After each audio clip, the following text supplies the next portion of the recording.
Maurício, prazer falar contigo. Conheci você em 2008, uma conferência lá de líderes na minha igreja.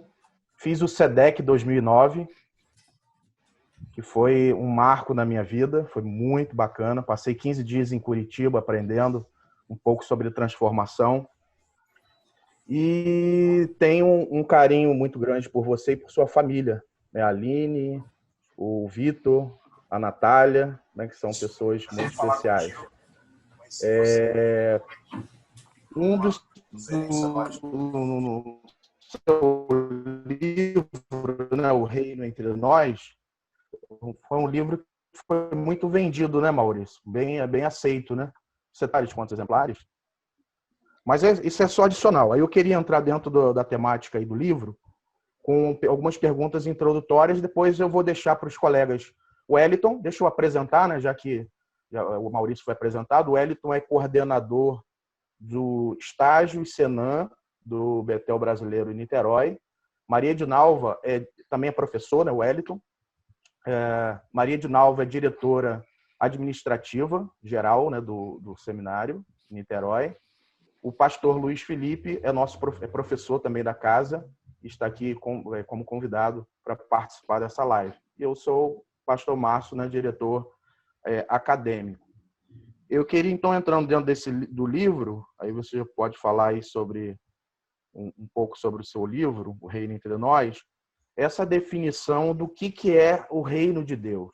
Porque, estudando um pouquinho esse tema, a gente observa que tem muitas divergências e talvez até reducionismos. Alguns consideram o reino de Deus apenas futurístico, como uma realidade que vai acontecer no futuro, escatológico.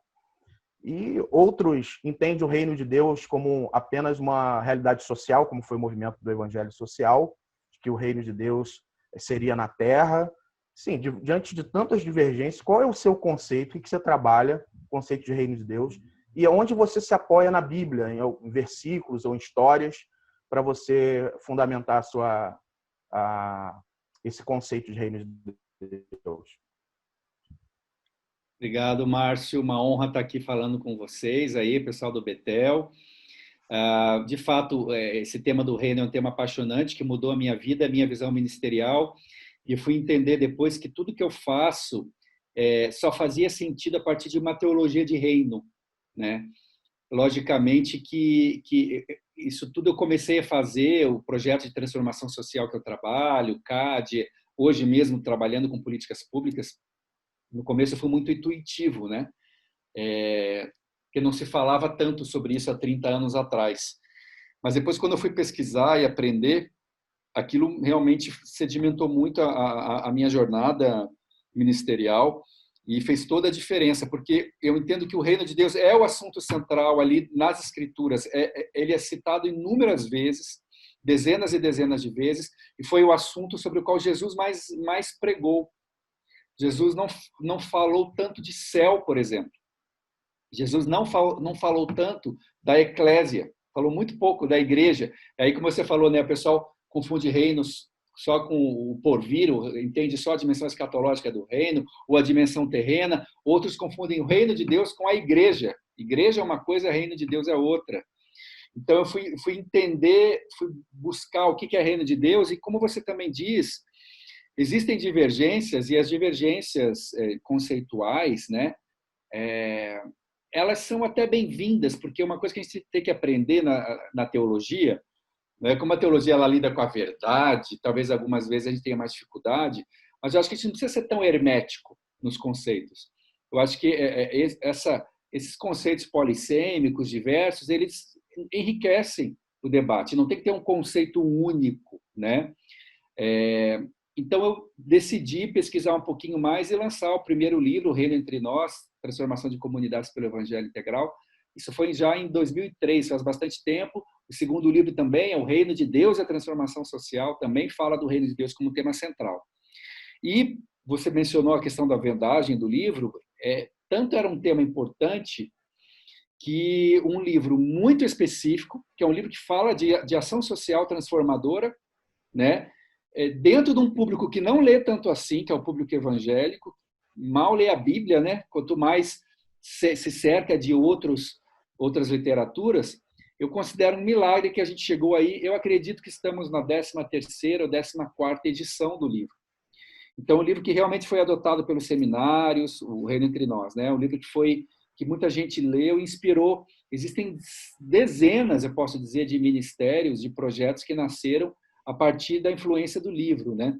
E depois eu quis lançar esse outro, que é o Reino de Deus e a Transformação Social, que já aprofunda um pouquinho e traz já algumas ferramentas mais práticas. Mas eu entendo o Reino de Deus. Aí a gente poderia ficar horas debatendo sobre isso, porque a Bíblia fala bastante coisa, né?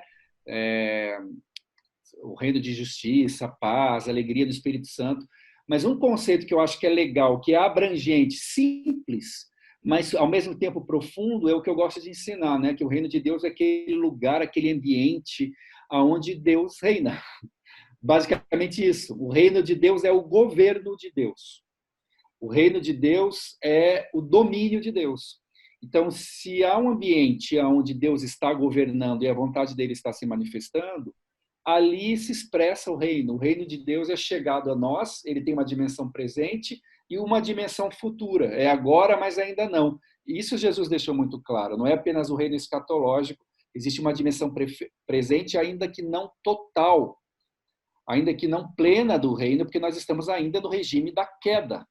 A redenção não foi completa ainda.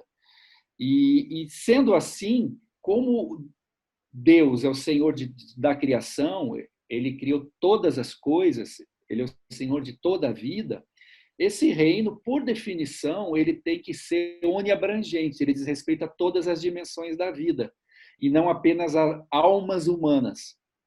Então, aí isso já traz também uma derivação para a nossa missiologia. Se eu tenho uma teologia de reino de Deus, eu tenho uma outra missiologia mais abrangente também, que vai dizer respeito a todas as dimensões da vida. E aí que entra o que eu faço, mas não só o que eu faço, isso pode se aplicar a qualquer um que nos ouve agora, que é a tarefa da transformação social. Nosso fundamento bíblico-teológico é esse, é de uma teologia de reino, ou seja, o que nós estamos fazendo é sim o reino chegando. Não é só o que é politicamente correto, não é desencargo de consciência, não é gancho para evangelização, é o reino chegando e transformando realidades, porque ali Deus passa a governar.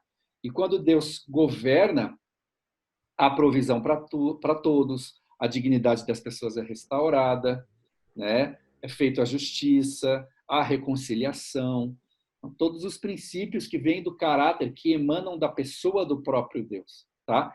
Então, não é que essa definição é a única certa e possível, né? Mas eu acho que é uma definição abrangente, que explica e abarca os conceitos que estão na Bíblia, né? É o ambiente, é o local onde Deus reina, ou seja, o reino de Deus é o governo de Deus. Ok. Assim, a maioria das perguntas, a gente falou sobre o tema da live, é o reino de Deus e a justiça social. A maioria aqui dos colegas que mandaram as perguntas para mim, que eu vou passar para eles daqui a pouco, são dentro dessa área da justiça social. Talvez por conta até de cenário político hoje, a gente tem algumas dúvidas e eu vou passar para ele. Então, antes de passar, queria para a gente fechar essa ideia de reino de Deus e depois a gente vai entrar na justiça. Bem rápido, né? Porque o nosso tempo é curto. Então, você deu esse conceito, já falou um pouquinho de uma outra pergunta que eu ia te fazer, que é a relação do reino de Deus e a missão. Né? Você já falou um pouquinho, está relacionado, isso interfere na missão da igreja. Mas você fala de um outro tema no seu livro, que eu queria saber dessa relação, que é a questão da cosmovisão. Cosmovisão, então, seria a visão do reino? O que seria, qual a relação entre reino de Deus, missão e cosmovisão? E qual é o papel da igreja no reino de Deus? Já vou emendar outra para fechar essa parte do reino de Deus. Cosmovisão, ou visão do mundo e da vida, é a maneira como as pessoas, indivíduos ou culturas dão sentido ao mundo, como que eles explicam o mundo, tá? Como que eles explicam o universo. Todos nós precisamos dar sentido, configurar sentido ao que fazemos. É mais ou menos esse óculos que eu estou usando aqui para o meu olho físico, né? Eu preciso desse óculos para ajustar uma leitura de mundo. A cosmovisão são os óculos da mente e do coração. É a forma como nós explicamos o mundo e como nós damos sentido a este mundo.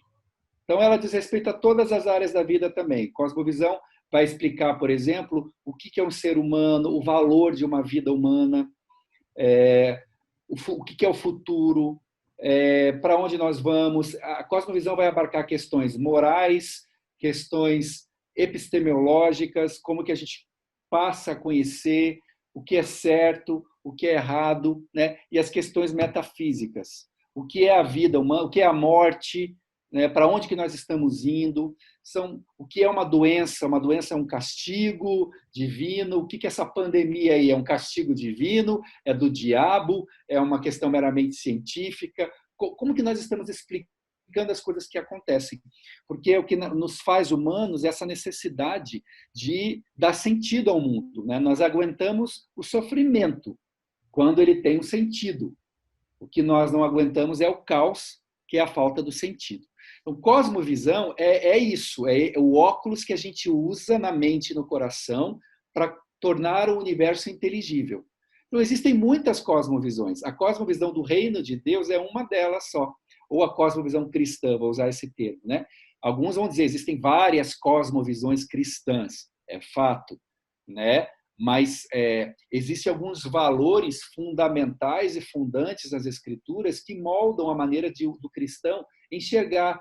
Nós vamos concordar em determinadas coisas sobre a sacralidade intrínseca da vida humana, por exemplo, né? Sobre os atributos do próprio Deus, quem Deus é, uma série de questões, né? Como que a história é conduzida. A história não é cíclica, a gente não acredita em ciclos intermináveis de nascimento, morte e reencarnação. Nós acreditamos numa história linear, né? Que vai haver um ápice, a redenção de todas as coisas. Então, isso é a cosmovisão. Os cristãos deveriam ter uma cosmovisão cristã. Mas a gente percebe que muitas vezes não é isso que acontece. Eles são cristãos, eles vão na igreja, mas o óculos que eles usam para compreender o mundo não são os mesmos óculos que as escrituras nos fornecem. Tá? Então, basicamente, sobre cosmovisão seria isso. E o papel da igreja, né? A igreja é a comunidade consciente do reino de Deus. É a comunidade do reino, né? O reino é maior do que a igreja, mas a igreja deveria ser aquela comunidade que anuncia e que faz cumprir, né? Anuncia profeticamente, que trabalha, que ora, que exerce ações proféticas. Aí tem um outro conceito do livro, que a gente chama de ações proféticas, que são as ações, não apenas palavras, que expressam esse governo de Deus, né? A igreja que deve manifestar isso, deveria ser a comunidade consciente que manifestasse esse reino, né? Esse governo pleno de Deus. Às vezes você vai ter reino de Deus fora da igreja e você, às vezes, dentro da igreja não tem reino de Deus, né? Mas não deveria ser assim. A igreja é a grande comunidade, é o povo do reino de Deus. Então, para resumir aí as duas perguntas que você trouxe. Bacana. Eu queria passar para os colegas agora, fazer as perguntas. A gente entrando mais aí nessa questão da justiça social, e entendendo o que é isso, né? Citando o texto bíblico de Mateus 6:33, né? Buscar em primeiro lugar o reino de Deus e sua justiça, e todas essas coisas vos serão acrescentadas. Então, entrando nessa, que é a justiça, né? O que é a justiça? Essa justiça que Jesus falou ali. Então, vamos passar para os colegas, eles têm algumas perguntas dentro dessa perspectiva. Passar primeiro o Wellington ou o Luiz quer falar primeiro? Wellington. Pode ficar à vontade, Wellington. Desbloqueia o áudio. Wellington, desbloqueia o áudio. Eu quero aproveitar a fala do Maurício aí acerca dessa questão da voz profética, né, da igreja atuante. Eu acho que há uma confusão, às vezes. O Michael Gorin, ele vai falar do papel de Israel, né, como na missiologia, que Israel era uma vitrine. né, no meio das nações. Então, dá uma ideia de uma ação estática, né, de uma figura estática, uma vitrine que passavam e via. Já quando a gente vem para o Novo Testamento, a ideia é de uma igreja caminhando, né, fazendo essa missão, a igreja em movimento. Não é os povos que vêm até a igreja, mas é a igreja indo em direção a eles. E nesse conceito, essa ideia de uma igreja que tem o reino consciente, que foi a fala do Maurício, a igreja que tem consciência desse reino. Quanto ao nosso redor, ninguém entende que o reino já chegou, que o reino está entre nós, a igreja deveria ter essa consciência, que resulta no acerto dessa cosmovisão, que é o Maurício que a gente devia ter e não tem. Pensando nisso, às vezes eu acho que a gente acaba fazendo umas confusões. E nesse segundo livro seu, que é um pouco mais prático, eu queria ver o que você nos ajuda a esclarecer essa relação da liderança da igreja, estamos falando agora do papel da igreja, com as ONGs, por exemplo. A gente tem uma relação que está um pouco confusa até onde chega diante dos nossos olhos. Quando a igreja hoje tem surgido no meio da igreja, ela própria iniciando, implantando ONGs para poder fazer esse serviço de ação social, essa atividade social, mas, por um lado, isso desvincula a igreja passa. Você vê também o papel dessa liderança de igreja, ele como pastor, às vezes o papel dele como líder dessa ONG, desse movimento assistencial, se sobrepor à sua função primeira ministerial de pastor. Como que a gente pode fazer para ter isso com um maior equilíbrio? Esse é um ponto excelente, Wellington, que você traz, é um ponto de muita preocupação. A gente sempre fala que o equilíbrio é o fio de uma navalha, o equilíbrio não é uma tábua onde você anda tranquilo. Você vai sempre equilibrando, né? Exatamente esse. A gente entende que as ONGs, as ONGs cristãs, elas têm um papel importante, sim. Tem um texto que, para mim, é um texto muito revelador. A gente ensina bastante no CAD, do Ralph Winter, que fala sobre as duas estruturas da missão redentora de Deus. Ele vai usar o termo sodalício e modalício. Não dá para tempo de falar muito profundamente aqui, mas os modalícios seriam as estruturas paroquianas, as estruturas de igreja local, que todos devem fazer parte dessa estrutura, e eu creio nisso, todos devem estar congregando numa igreja local. E tem as estruturas que ele chama de sodalício, que são uma outra dimensão da ação redentora de Deus. Ambas são reino de Deus, mas que é uma outra estrutura da ação redentora de Deus, que não é uma igreja local, mas que está a serviço do cumprimento do plano de Deus, né? do reino de Deus. O Instituto Betel seria um sodalício. Ele não é uma igreja local, mas ele é uma estrutura a serviço do reino de Deus que caminha em cooperação com as igrejas locais. Eu entendo que na arena social, as ONGs cristãs são isso, desempenham esse papel. O Ralph Winter não falou sobre isso na época, porque ele estava dialogando o papel das agências missionárias. Qual é o papel da igreja local e qual é o papel das agências missionárias? Jocum, Junta de Missões Nacionais, enfim. Sempre foi um debate na igreja. Como que deve ser essa relação? O missionário é enviado pela igreja local ou é enviado pela agência missionária? E ele mostra historicamente, teologicamente, que Deus sempre usou as duas estruturas, o sodalício e o modalício. E quando eles caminham em cooperação, ambos ganham e o reino de Deus cresce. Então, o que não pode é uma estrutura querer engolir a outra, né? E cada uma tem que exercer o seu papel dentro da sua vocação. Então, a igreja local, ela é uma igreja local, ela tem que trabalhar pela propagação da fé. Ela tem que nutrir a fé. Uma ONG, não. Uma ONG vai trabalhar, vai distribuir cesta básica. O fim último de uma ONG, que atua na área social, é a mudança social. E não a adesão à fé. Senão eu caio no proselitismo religioso e na manipulação. Toda sorte de problemas. Ambas complementam uma outra na implementação, ou na chegada, ou na sinalização do reino. Então, temos que compreender bem o nosso papel, né? O que o CAD ensina?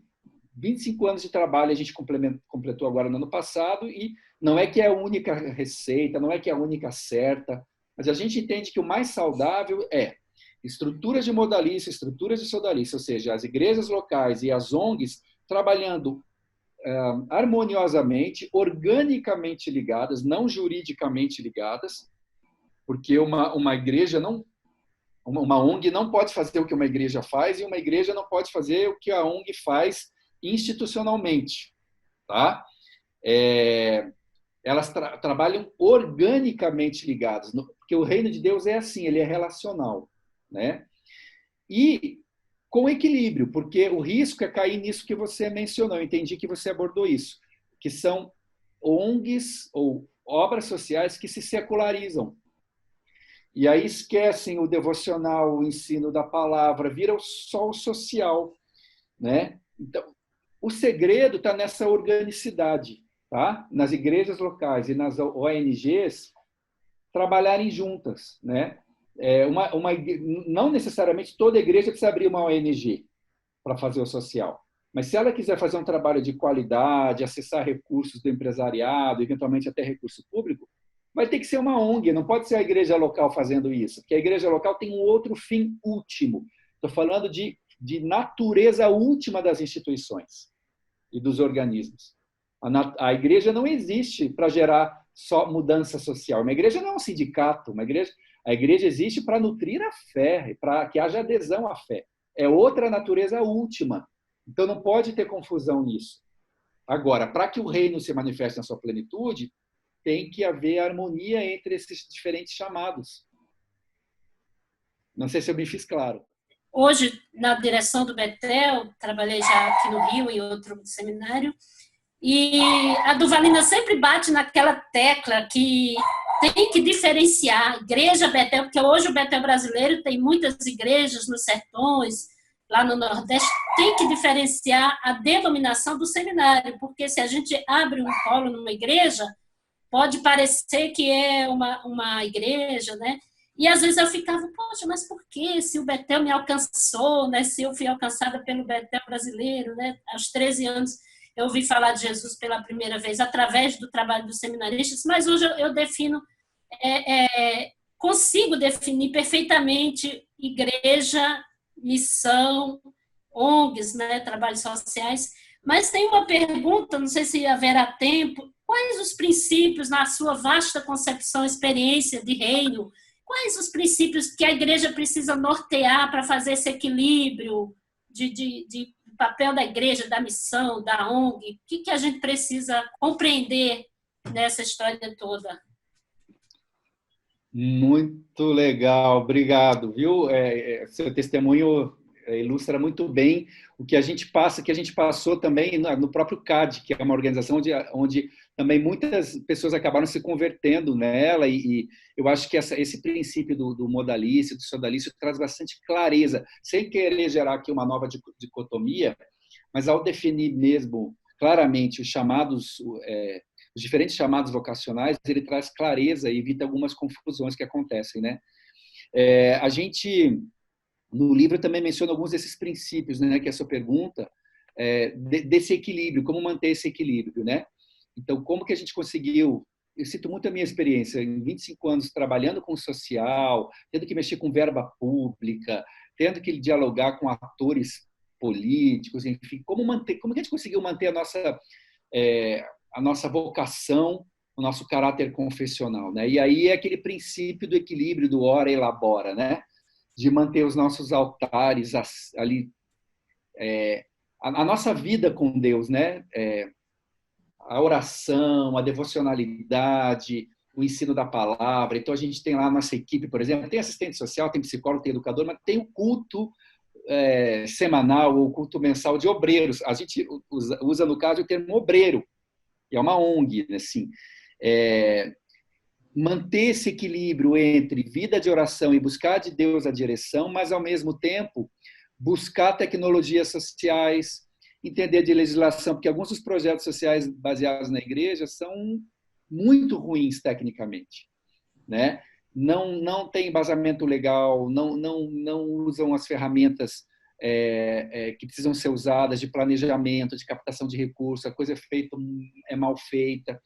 E a gente tem que precisar romper com isso nessa relação de equilíbrio, ao mesmo tempo, uma vida de oração, uma vida de altar nutrida ali na presença de Deus e as melhores práticas no nosso agir, né? Então, o equilíbrio entre o olhar para cima e o servir na terra é outro equilíbrio, né? Entre mãos que trabalham, isso já era pregado na vida monástica. Os monastérios já traziam isso, né? O lavar uma louça era um ato de adoração, e não só a hora da leitura da Bíblia e a hora da prática devocional. Então, isso vem no dia a dia, isso se aprende fazendo, né? É isso que vai nos prevenir de cair nessa secularização que muitas organizações cristãs, infelizmente, caíram. A gente acaba virando uma ONG ativista aí de direitos humanos, como muitas acabam sendo, até que viram contrárias a alguns princípios do reino de Deus depois, né? Isso que, infelizmente, acontece.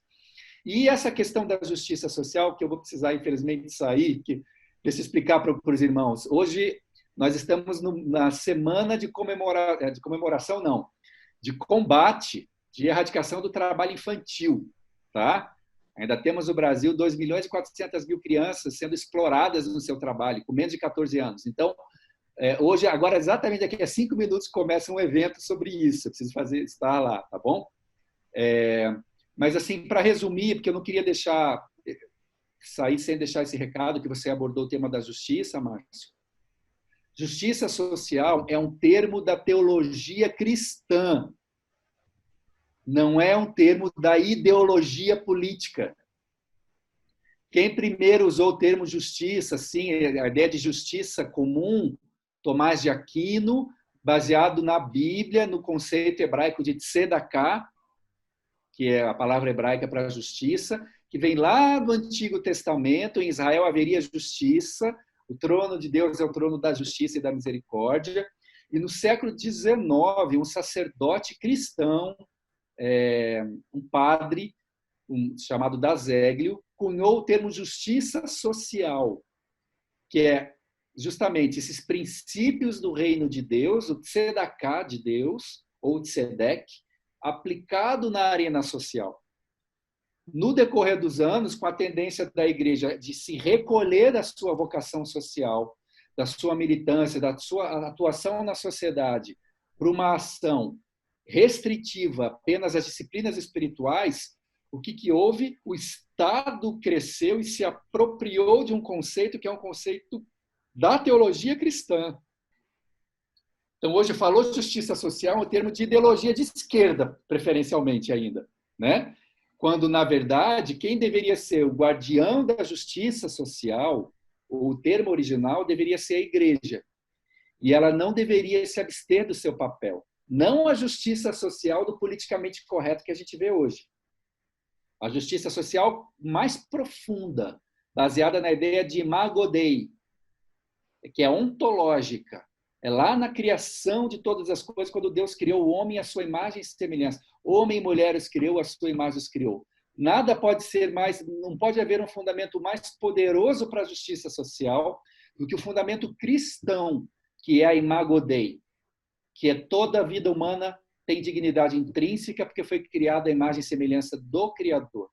Ou seja, tem um valor intrínseco transcendente, maior do que si. Por isso que a gente é contra o aborto, por isso que a gente é contra a pena de morte, por isso que a gente trabalha com justiça, é contra a violência contra a mulher, violência contra a criança. Não é pelo ideológico politicamente correto. E essa bandeira é uma bandeira original da igreja. A gente perdeu quando a gente deixou de atuar na sociedade e levantar as bandeiras da justiça e foi focar nossa tarefa apenas na área das disciplinas espirituais e do povoamento do céu. Essa é a crítica amorosa que eu faço, né, à igreja, para que a igreja recupere o seu papel protagonista. E uma das minhas primeiras experiências na gestão pública foi assumir uma secretaria municipal de saúde. Eu tenho uma pós-graduação em saúde pública, eu sou administrador, não sou médico, mas sempre estudei isso. E aí eu lendo Isaías 65, tem lá o texto, né? Não haverá mais na cidade criança para viver poucos dias. Logicamente que não é que eu peguei um versículo e dei um super valor místico a esse versículo, não é isso. Ali estava um princípio do reino de Deus. No reino de Deus, crianças e adolescentes são tratadas com um cuidado especial que devem, e a vida tá acima de tudo. A vida é o maior dos direitos, né? É o maior dom. E aí eu resolvi fazer uma cruzada no município pela redução da mortalidade infantil, usando o texto de Isaías, porque aí entra o debate, né? Estado laico, mas nós estávamos ali seguindo políticas públicas. O que a gente fez? A gente implantou equipe de saúde da família, nós equipamos o hospital, a gente aplicou as verbas corretamente, né? Nós fizemos formação, nós mobilizamos a cidade em torno da criança e do adolescente, da criança, que é o que tem de mais vulnerável, e ao final de 4 anos, o número caiu para 9, ou seja, foi de 31 para 1.000 nascidos vivos para 9 para cada 1.000 nascidos vivos, que é um número aceitável, é um número de quase de primeiro mundo, um dígito, né? Porque sempre vão ter as crianças que nascem de males congênitos e tal, que vão morrer, infelizmente, né? Então, o resultado é que hoje tem centenas e centenas de adolescentes vivos por causa do trabalho que foi feito, foi inspirado num princípio bíblico. Então, isso não fere a questão do Estado laico, porque o princípio bíblico que foi aplicado é um princípio que está em consonância com as melhores práticas em políticas públicas e com a legislação. Então, não é que eu me apropriei do Estado para fazer proselitismo religioso, né? Não, a gente usou um princípio bíblico na gestão pública. É importante fazer essa distinção, já que você trouxe à tona essa temática que a gente vive hoje, esse debate, né? E continuo fazendo isso. Tudo que eu faço hoje é inspirado nos princípios que eu aprendi, que são princípios do reino de Deus. Senão eu perco completamente a minha motivação, eu perco o meu norte. É dentro daquilo que eu entendo que Deus quer que seja feito. Amém. Ser movido pelo princípio é diferente de se apropriar da estrutura, né, da máquina pública para promover a fé, né? Gente, olha Beleza. só. Como o pastor Luiz Felipe não conseguiu fazer a pergunta, a gente vai marcar uma outra, se o Maurício conseguir uma data, mas uns 3 tempos de 40 minutos. É muito Porque vasto. tem muitas perguntas interessantes. Por exemplo, eu perguntaria agora, então a justiça social, é claro que você não vai responder, mas só para deixar no ar, a justiça social é um apêndice da missão ou ela é parte integrante da missão da igreja? Né? É bom que dá tempo de eu estudar, Márcio. Agora vai dar tempo de eu estudar para responder melhor. Mas o pastor Felipe tinha perguntas assim interessantíssimas, o Wellington também, a Ednalva, mas eu vou pedir então ao pastor Felipe, a Luiz Felipe, para poder fazer a oração, agradecer a Deus pela vida do Maurício. Deus te abençoe, meu amigo, e nessa luta, nessa jornada aí pela justiça, né? Deus te abençoe muito, grandemente. Um abraço, obrigado, Ednalva, Wellington, pastor Luiz Felipe, por favor, nos conduzem em oração para encerrar essa live. Ora pedindo para o Senhor abrir um espaço na agenda do Maurício para a gente se reencontrar aqui.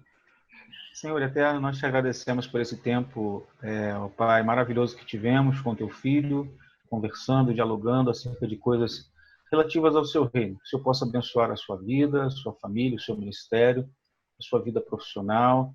Enfim, Senhor, onde o seu filho colocar os seus pés, suas mãos, o Senhor possa ser com ele, edificá-lo, abençoá-lo, ó Pai, que ele possa ter sucesso e, sobretudo, a aprovação do Senhor. Em nome de Jesus, nos permita ter um outro tempo como este, significativo de bate-papo, a fim de que possamos edificar também aqueles que nos ouvem. Eu te peço, te oro no nome de Jesus. Amém. Amém.